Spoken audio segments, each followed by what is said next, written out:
이렇게 문재인 대통령과 트럼프 대통령이 21분간 단독 회담을 마친 후에 이어진 확대 회담도 모두 끝마쳤습니다. 오늘 열린 한미 정상회담은 북핵 중재 외교의 중요 기점이 될 것으로 보입니다. 한미 정상회담에서 어떤 얘기들을 나눴을지 전문가 모시고 이야기 나눠보도록 하겠습니다. 진희관 인제대 통일학부 교수 나오셨습니다. 어서 오세요. 네, 안녕하십니까. 네, 안녕하십니까. 자, 저희가 전해드린 대로 한미 정상회담이 이제 확대 회담까지 모두 마무리가 됐습니다. 저희가 이 사안인 만큼 다시 한번 자세히 짚어보도록 할 텐데요.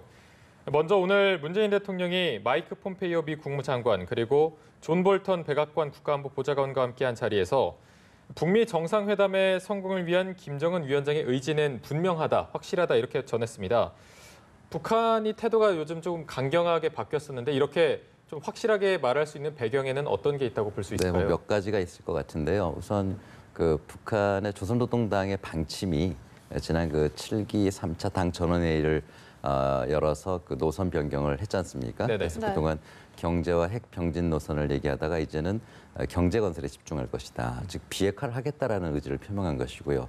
그리고 아마 그 지난 4월 27일 판문점 합의할 당시에 김정은 위원장과 대통령께서는 그 보도다리에서 장시간 또 얘기를 나눴지 않습니까? 네네. 이제 거기에 대해서 일부 미국에 전달된 내용이 있겠지만 그 당시에 김정은 위원장의 입장이 무엇인지에 대해서 다시 한번 재확인하는 그런 모습이 있었을 것이고요. 네.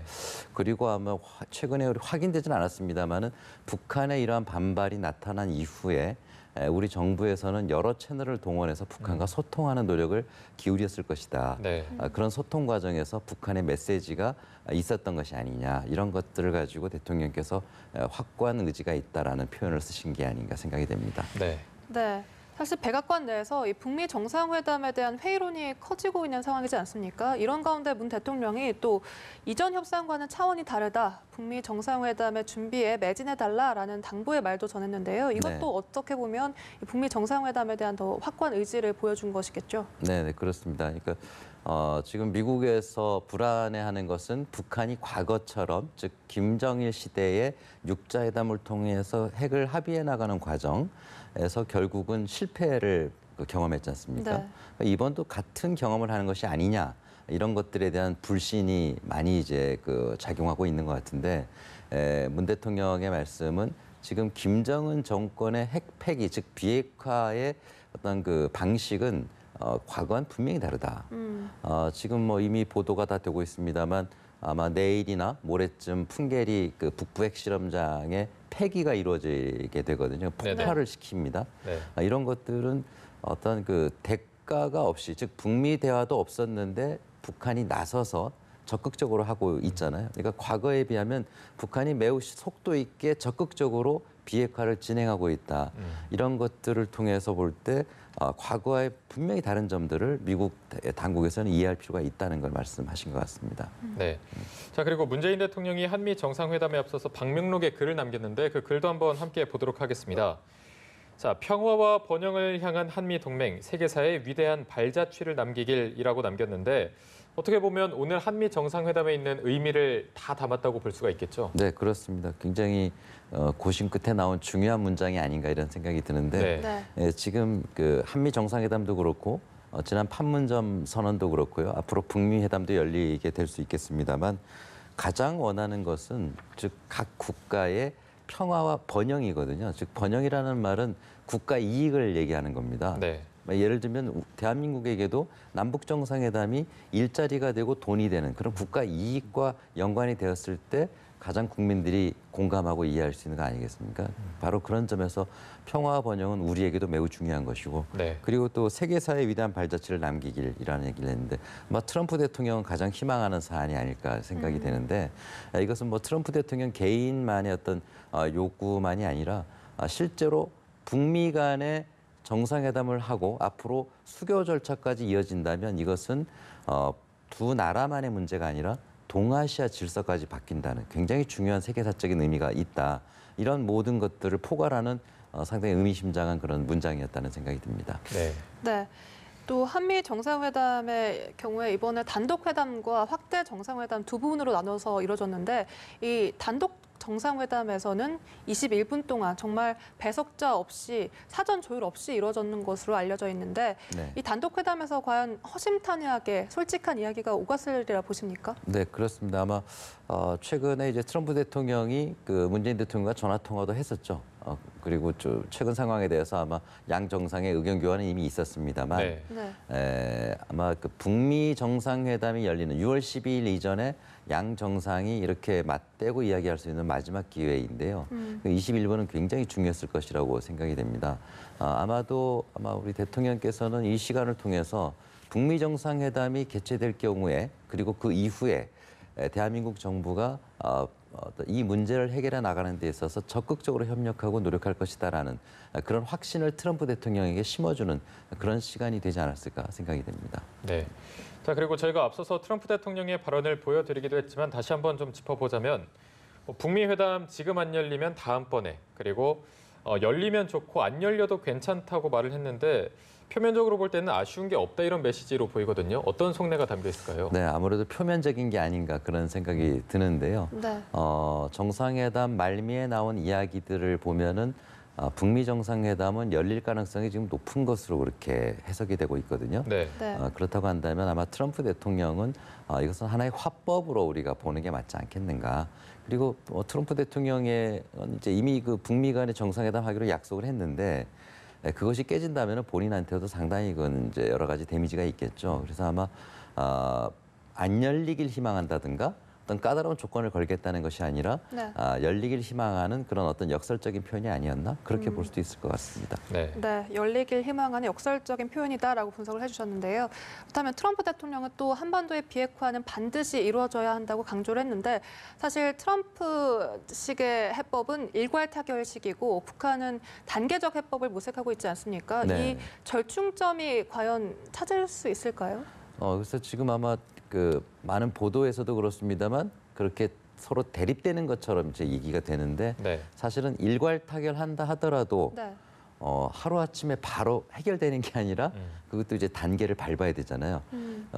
다만 일괄 타결이라고 얘기하는 것은 빠른 시간 안에 해결이 되도록 즉 과거에 그 2005년에 9.19 공동성명이라는 합의를 보고서도 결국은 지지부진하면서 해결이 안 되는 이런 걸 경험했기 때문에 네. 지금 미국이 요구하는 것은 가장 빠른 시간 안에 해결될 수 있기를 바라는 것이고 북한은 단계적이라고 얘기하는 것은 속도는 빠르게 하되 그렇다고 하더라도 핵에 많죠. 이제 핵시설, 핵물질, 핵무기 이런 것들을 폐기하는데 하루아침에 없어질 수 있는 건 아니지 않습니까? 네. 아마 네. 속도는 내되 그 단계가 있다라는 걸 아마 설명하는. 그래서 단어는 다르지만 상당히 비슷한 용어. 즉 그래서 북미 회담이 열린다면은 그 차이를 얼마나 좁히느냐 그런 회담이 되지 않겠나 생각이 됩니다. 네. 어쨌든 비핵화로 가는 길은 다 동일한 거고요. 네. 저희가 트럼프 대통령의 발언을 하나 더 보면은 원하는 여건이 충족이 안 되면 북미 정상회담을 안 하는 것이다 이렇게 밝혔는데 여기서 원하는 여건이라고 하면 정확히 어떤 걸 말하는 걸까요? 트럼프 정부가 가장 원하는 거라고 한다면은 빠른 시간 안에 북한이 핵을 폐기하는 것인데 이미 그 폼페이오 국무장관이 평양을 2번이나 방문했지 않습니까? 네네. 네. 그리고 지난 5월 초에 방문했을 때는 김정은 위원장과 아주 만족한 합의를 했다. 이것은 뭐 노동신문에도 공개적으로 보도가 된 내용인데 네. 그 내용을 봤을 때는 이미 북미 간에는 중대한 문제는 다 합의가 된 것 같습니다. 다만 지금 그 존 볼튼의 여러 가지 이야기 때문에 북한에서 지금 불편한 심기를 김계관 외무성 제1부상을 통해서 이제 표현을 했는데 네. 네. 이것 때문에 이제 트럼프가 혹시나 그런 약속을 어기지 않을까라는 그런 불안감이 있는 것 같습니다. 그런데 어쨌든 트럼프 정부의 가장 그 요구하는 사안이라는 것은 임기 중에 어쨌든 북한이 핵무기를 포기하도록 하는 것. 그리고 이번 중간 선거 이전에 가시적인 효과를 북한이 보여주는 것. 이런 것들이 가장 그 트럼프 정부가 바라는 것이 아닌가 생각이 됩니다. 네. 네, 그렇다면 트럼프 대통령이 이렇게 조건부지만 이 북미 정상회담 연기 가능성을 시사했지만 그렇다면 이 트럼프 대통령이 이 북미 정상회담을 연기할 가능성 크지 않다고 보시는 거죠? 네, 그렇습니다. 미국 역사상 정상회담을 약속하고 취소하거나 연기한 사례는 그렇게 흔치는 않은데요. 네네. 어떤 뭐 돌발 변수가 있는 것도 아니고요. 그렇기 때문에 그렇기도 하고 그다음에 이제 미국 내에서는 그 북미 간의 대화에 대해서 지지하는 그런 여론도 있지만 반대하는 여론도 상당히 많고요. 네. 이것은 공화당 내부에도 있거든요. 왜냐하면 오랜 기간 북한하고 대립해왔고 적대 관계였기 때문에 북한을 신뢰할 수 있느냐 이런 분위기가 매우 팽배한 상태에서 트럼프 대통령이 어쨌거나 정상회담을 하기로 합의를 했단 말이에요. 네. 그래서 이걸 과연 기대하는 그런 그 사람들도 있지만 그렇지 않은 사람들도 있는데 트럼프 대통령이 여기서 만약에 이 기회를 놓치게 될 경우에는 정치적으로 어떤 공격의 대상이 될 가능성이 있다라는 점에서 트럼프 대통령은 아마 이번 회담은 꼭 성사시키고자 하는 의도가 굉장히 강하지 않겠나 생각이 됩니다. 네, 말씀하신 것처럼 트럼프 대통령 같은 경우에는 만약에 북미 정상회담이 취소가 되면은 정치적인 타격이 꽤 클 것으로 보이는데 김정은 위원장 같은 경우에도 어떤 시일 같은 게 생길까요? 네, 아마 뭐 없지는 않을 겁니다. 그러나 이제 북한의 체제 특성상 여기는 일인 지도 체제이기 때문에 네. 최고領導자에 대한 충실성에 큰 타격을 받지는 않을 텐데요. 네. 다만 지금 한반도 상황이 좋아지는 것들에 대해서 인민 대중들에게 공개적인 매체를 통해서 알리고 있는데 북미 회담이 만약에 불발이 될 경우에는 거기에 대한 설명을 해야 될 겁니다. 그런데 설명을 하게 될 경우에 북측의 어떤 실수가 아니라 이건 전적으로 미국 측의 실수로, 미국 측의 잘못으로 설명을 하게 될 텐데 그 경우에는 앞으로 북미 관계를 개선해 나가는 데 있어서 대중들에게 더 많은 설명을 해야 되는, 즉 북미 관계가 더 꼬이게 되는 그런 결과가 나올 것이다. 그런 점에서는 김정은 위원장도 어떤 발전 전략에, 즉 경제 발전 전략에는 차질이 생길 수 있기 때문에 상당히 주의를 기울일 수밖에 없을 것이다라는 생각이 듭니다. 네. 네. 또 트럼프 대통령은 김정은 위원장이 이 CVID를 수용할 시에 체제 안전을 보장하겠다라고 다시 한번 언급을 하기도 했는데요. 네. 이 문재인 대통령의 중재 해법이 조금 더 복잡해질 것 같기도 한데요. 북한이 최근 들어 강경 태도를 보이고 있고 또 이 트럼프 대통령이 이 취소나 연기 가능성까지 언급하면서 문재인 대통령 과연 어떤 중재 해법으로 좀 나아가야 할까요? 오늘 문 대통령이 이런 말씀하셨다 그러는데요. 그 평화 체제 수립하고 북미 수교할 것을 확신한다는 얘기를 네. 했다고 그럽니다. 네네. 그러니까 이것이 이제 앞으로 북미 간에 해야 될, 그리고 한반도가 앞으로 지향해야 될 가장 중요한 숙제이죠. 우리 지난 그 판문점 선언에서 올해 안에 남북이 종전 선언을 하기로 약속을 했었지 않습니까? 네. 즉 휴전 체제를 이제는 완전히 끝내고 평화 체제로 가자는 뜻인데 종전 선언 이후에 그다음에 이제 과정이 평화협정을 체결하고 그게 평화협정의 의미가 있으려면 북미 간의 수교를 해야 되거든요. 이런 길로 가야 되는 그 길목에서 우리 대통령께서 가장 중요한 단어를 오늘 이제 얘기를 하셨어요. 이런 걸로 봐서는 이번 그 한미 정상회담에서는 어떤 그 이 문제를 해결하는 구원자 또는 중재자로서의 역할을 많이 충분히 하시지 않았나 이런 판단이 가능할 것 같습니다. 네, 네. 자 저희가 추가로 이제 청와대에서 또 결과를 발표한 브리핑이 있어서 그 내용도 한번 살펴볼 텐데 문 대통령이 이제 맥스 선더 한미연합 군사 훈련이 종료된 이후에 남북 대화가 재개될 가능성에 대해서 언급을 했습니다. 그렇다면 실제로 조금 남북 사이에 실질적인 대화가 이뤄질 가능성이 있을까요? 네, 지금 이미 그 남북 고위급 회담이 열렸어야 되는데 네. 네. 지금 이 맥스 선더 훈련 때문에 연기된 거지 않습니까? 네. 이제 언제 열릴지 알 수 없는 상황인데 오늘 그 윤영찬 국민소통수석께서 25일에 이 훈련이 끝나고 나면은 남북 대화 재개가 가능할 것으로 전망을 했어요. 이 네. 이야기는 이미 우리 정부는 여기에 대한 소스라든가 근거가 있다는 이야기인데요. 아마 최근에 그 남북 간에 서로 불편한 그 와중에도 최근에 복원된 남북 대화 채널이 있지 않습니까? 그렇기 때문에 상당히 많은 소통 노력을 전개한 것 같습니다. 그리고 아마 북으로부터 어느 정도의 시그널을 받은 것으로 그렇게 보여지고요. 그래서 25일 이후에는 대화도 열리게 되고 아마 이 문제를 매듭짓고 해결하는 그런 그 단계로 접어들 가능성이 높지 않은가 그렇게 해석이 될 것 같습니다. 네. 네. 북한도 오늘 한미 정상회담을 예의주시하고 있을 것 같은데요. 네. 이번 한미 정상회담을 계기로 조금 태도의 변화가 있을까요? 네.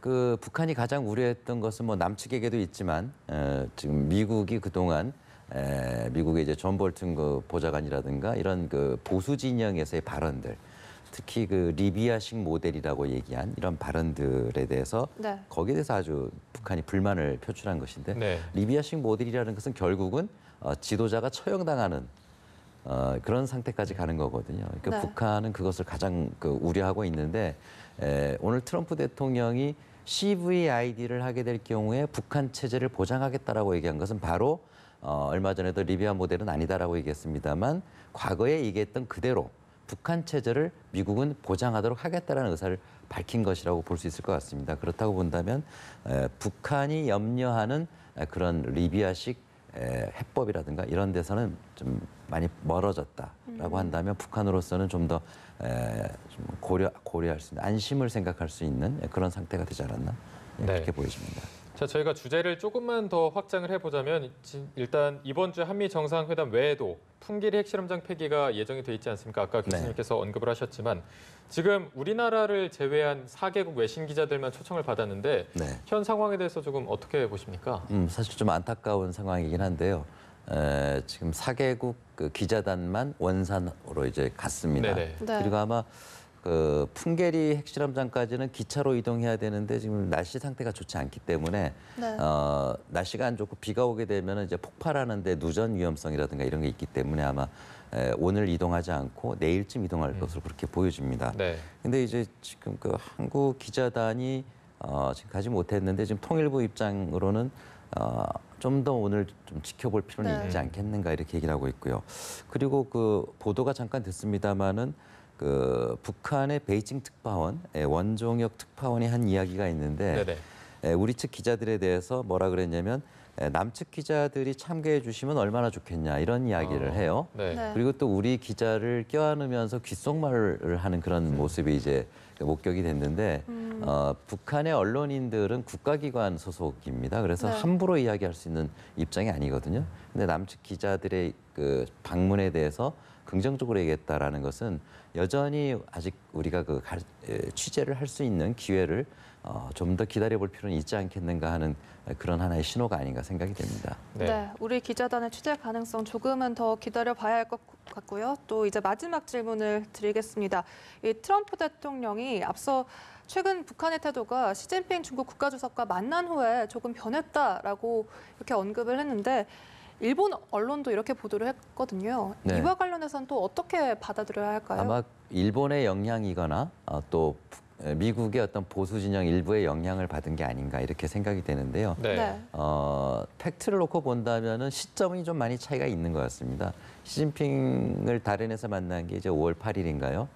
그런데 북한의 입장이 변화한 건 5월 16일 새벽이란 말이에요. 그러니까 8일, 일주일 이상의 시간차가 있습니다. 그렇다고 한다면 마지막에 북한이 입장을 바꾼 15일부터 16일 사이 그때 어떤 일이 있었는가 보는 게 더 맞지 않느냐. 그 시간의 변수라고 한다면 역시 맥스 선더 훈련이 가장 중요했다라고 볼 수 있고 그다음에 존 볼튼의 발언 이런 것들을 볼 수가 있는데 시진핑의 어떤 그 영향이 전혀 없는 건 아니겠지만 네. 지금은 주요한 영향으로 얘기하는 것은 적절치 않다 이런 생각이 듭니다. 네. 자, 지금까지 한반도 정세에 대해서 살펴봤고요. 진희관 인제대 통일학부 교수와 함께 오늘 말씀 나눠봤습니다. 고맙습니다. 네, 감사합니다. 감사합니다.